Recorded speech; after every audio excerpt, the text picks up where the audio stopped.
அனைவருக்கும் வணக்கம். இது கதையல்ல, நிஜம். இந்த மண்ணிலே எத்தனை மக்கள் இந்த மண்ணின் மீதும் மண்ணின் விடுதலையின் மீதும் நம்முடைய முன்னோர்கள் கொடுத்து விட்டு சென்ற அந்த கொடை நூல்களின் மீதும், தேவாரம், திருவாசகம், பிரபந்தம் போன்ற அத்தனையின் மீதும், தமிழின் மீதும் தமிழ் மொழியின் மீதும் பற்று கொண்டு வாழ்ந்திருக்கிறார்கள்.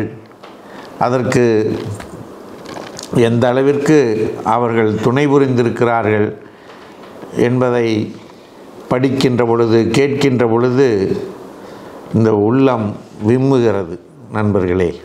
அந்த வகையிலே இன்றைக்கு நாம் வள்ளல் பாண்டித்துரை தேவர் அவர்களை பற்றி பார்க்க இருக்கின்றோம். ராமநாதபுரத்திலே 1867 மார்ச் மாதம் 21 பொன்னுசாமி பர்வதவர்த்தினி அம்மாள் தம்பதியினருக்கு மகனாக வள்ளல் பாண்டித்துரை தேவர் அவர்கள் பிறந்தார்கள். பெற்றோர் அவருக்கு வைத்த பெயர் விக்கிரபாண்டியன். ஆனால் அது அவருடைய செயலால், அவருடைய தியாகத்தால், வள்ளல் தன்மையினால் வள்ளல் பாண்டித்துரை தேவர் என்று சரித்திரத்திலே இடம்பெற்று விட்டிருக்கிறது. நண்பர்களே, இந்திய சுதந்திர போராட்டத்திற்காக வ.உ. சிதம்பரனார் பிள்ளை அவர்கள் சுதேசி சங்கம் ஆரம்பித்து மக்களையெல்லாம் ஒன்று திரட்டிய பொழுது, அந்த சங்கத்தினுடைய நலத்திற்காக, செயல்பாட்டிற்காக 1,00,000 ரூபாய் நன்கொடையாக கொடுத்து உதவியவர் இந்த வள்ளல் பாண்டித்துரை தேவர் அவர்கள். என்ன ஒரு பெரிய விஷயம் பாருங்கள். இந்த தேசத்திற்காக போராடிய அந்த சுதேசிய சங்கத்திற்கு ஐயா அவங்க இந்த அளவிற்கு கொடுத்து உதவி இருக்கிறார்கள். அதே போல் மதுரை பகுதியிலே அங்கே மக்கள் படிப்பதற்கான கம்பராமாயணம், திருக்குறள் போன்ற தமிழ் புத்தகங்கள் எல்லாம் கிடைக்கவில்லை என்று அறிந்து மிகவும் வேதனையுற்றார்கள். ஆகையினாலே அந்த புத்தகங்களை எல்லாம் பதிப்பித்து மக்களுடைய பார்வைக்கு, மக்களுடைய தேவைக்காக கொடுக்க வேண்டும் என்பதற்காக 4ஆம் தமிழ்ச்சங்கத்தை நிறுவினார். தன்னை சார்ந்த பல நண்பர்களை எல்லாம் இணைத்து மதுரையிலே 4ஆம் தமிழ்ச்சங்கத்தை உருவாக்கி அதற்கு தலைமை பொறுப்பை ஏற்று மிக சிறப்பாக நடத்தினார். அதிலே திருக்குறளையும் கம்பராமாயணத்தையும் புதிதாக அச்சிட்டு மக்களுக்கு தேவைகளுக்காக கொடுத்தார்கள். இப்படி தமிழ் தொண்டாற்றி வந்த நேரத்திலே தமிழ் தாத்தா உ.வே. சாமிநாத ஐயர் அவர்கள் பல புத்தகங்களை எல்லாம், பல ஓலைச்சுவடிகளை எல்லாம் தேடி கண்டுபிடித்து அதனையெல்லாம் புதுப்பித்து இந்த உலகத்திற்கு, மக்களுக்கு கொடுத்து வந்த செயல்களை செய்து வந்தார்கள்.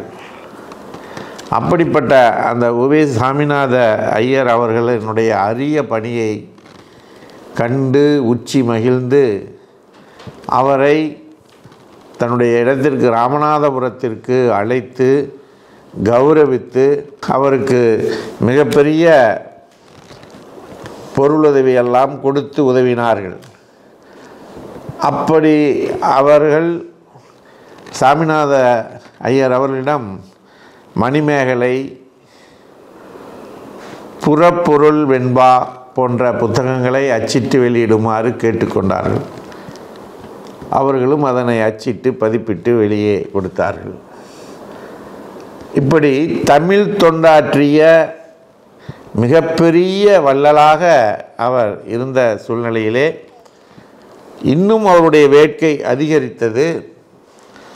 அந்த வகையிலே தன்னுடைய ஆசிரியர் ராமசாமி ஞானசம்பந்த பிள்ளை அவர்கள் மூலமாக தேவார தலைமுறை பதிப்பையும், இன்னொரு ஆசிரியர் சிவஞான சுவாமிகள் மூலமாக பிரபந்த திரட்டையும் அச்சிட்டு வெளியிட்டார்கள்.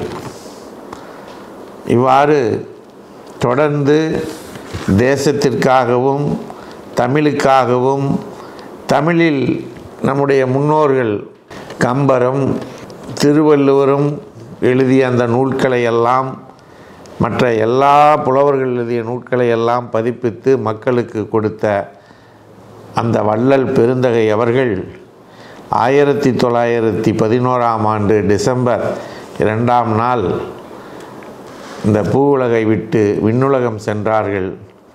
அவருடைய பூத உடல் மறைந்தாலும் அவருடைய புகழ் உடல் இன்றளவும் நிலைத்திருக்கிறது.